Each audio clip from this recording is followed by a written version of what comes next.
জোড়া বাস্তু সাপ একদম ভারতবর্ষের সর্বকালের শ্রেষ্ঠ সিনেমা, যা স্রষ্টা সত্যজিৎ রায়, পথের পাঁচালী।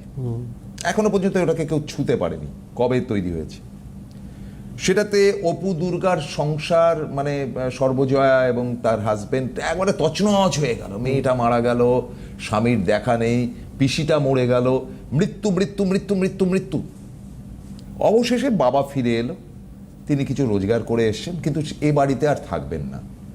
তো এই বাড়ির থেকে ছেলে অপু এবং তার মা সর্বজয়াকে নিয়ে তিনি বেরিয়ে যাচ্ছেন। শেষ দৃশ্যটা কজন লক্ষ্য করেছে জানি না। আবারও বলি, ভারতবর্ষ সর্বকালের শ্রেষ্ঠ ছবি। একটা বাস্তু সাপ বাড়ির মধ্যে ঢুকছে, অর্থাৎ সাপটা ছিল না। তাহলে ছিল না বলেই কি এদের জীবনে এত তোলপাড় হলো?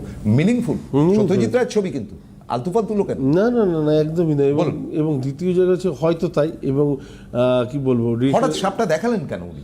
এটাই হচ্ছে ক্রিয়েটিভিটি, মানে শাস্ত্র। আপনি বললেন তো এইমাত্র। বাস্তব, আমি তো বলছি, এখনো বলছি, জোড়া সাপ প্রতিটা বাড়িতে থাকে, এবং আমাদের বাস্তু পুজো হতো একটা সময় প্রতি মানে নিয়ম করে। তো সেই জায়গাটাতে যেন তারা শান্ত থাকে, তারা সুস্থ থাকে, তারাও ভালো থাকে। তো সেই হিসেবে আমাদের প্রার্থনা থাকতো। আজকের ডেটে দেখবেন ফ্ল্যাট কালচার হয়ে গিয়ে সেই জিনিসগুলো নেই। বাড়িতে ইয়ে দেওয়া হতো, জায়গায় জায়গায় সরে দেওয়া হতো, আলপনা দেওয়া হতো। তো প্রতিটা জায়গা থাকতো। এবং আমার মনে হয় যে জিনিসগুলো রিকোয়ারমেন্ট আমাদের লাইফে, পুজো পাঠ সবসময় করতেই হবে বা সবসময় করবো এরকমটা নয়, কিন্তু হ্যাঁ, যদি সম্ভব হয় তাহলে না করারও কোনো কারণ নেই।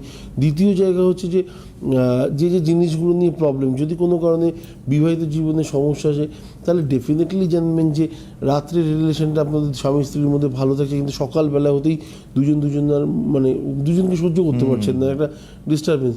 আপনি জানবেন আয়নাটা আপনার ঘরের একটা কাল, সেটাকে হয় ভালো করে ঢেকে রাখুন অথবা সরিয়ে ফেলুন।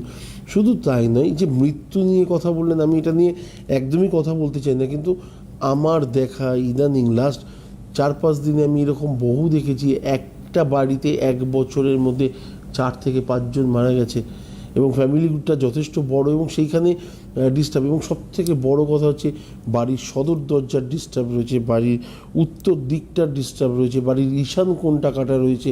আমি যখন বাড়িটাতে যাই তখন আমি বললাম যে কতদিন আগে নিয়েছিলেন? বেশি দিন আগেও তারা নেননি, খুব বেশি হলে 2.5 থেকে 3 বছর। তার মধ্যেই এই ঘটনাগুলো কন্টিনিউয়াসলি ঘটতে আরম্ভ হয়ে গেছে।